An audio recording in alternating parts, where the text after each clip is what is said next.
بسم اللہ الرحمن الرحیم۔ حضرت یونس علیہ السلام یرشلم شہر میں پیدا ہوئے۔ وہ نیک انسان تھے اور ہر وقت لوگوں کی بہتری کے لیے فکر مند رہتے، اس لیے اللہ تعالیٰ نے ان کو اپنا رسول چن لیا اور انہیں نینوا شہر کے سرکش لوگوں کی ہدایت کے لیے وہاں جانے کا حکم دیا۔ نینوا پہنچ کر حضرت یونس علیہ السلام اللہ کا پیغام لوگوں تک پہنچاتے رہے۔ جب بھی حضرت یونس علیہ السلام ان لوگوں کو سمجھاتے وہ لوگ ان کی بات نہ سنتے۔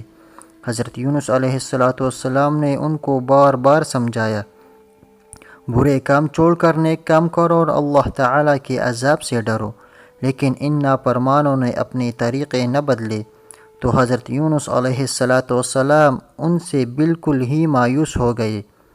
انہوں نے نا امید ہو کر ان لوگوں کے لیے عذاب کی بد دعا کی اور دل شکستہ ہو کر سمندر کی طرف چل پڑے۔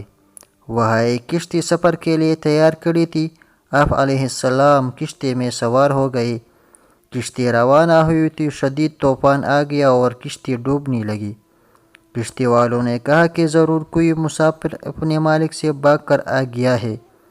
جب کوئی نہ بولا تو اس نے کہا کہ سب مسافروں کے نام کی پرچی نکالو اور جس کا نام نکلے اس کو باہر پھینک دو، ورنہ سب ڈوب کر مر جائیں گے۔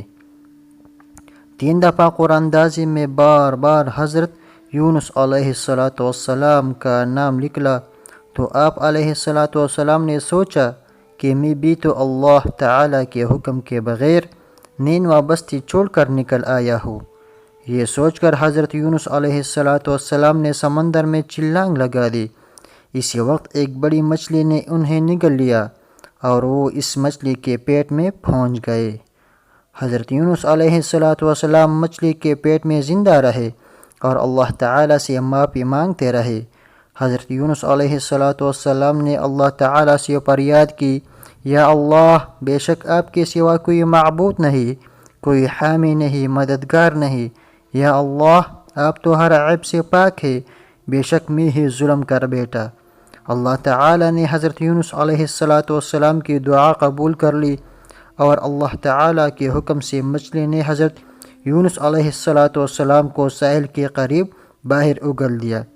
یہ ایک ویران ساحل تھا۔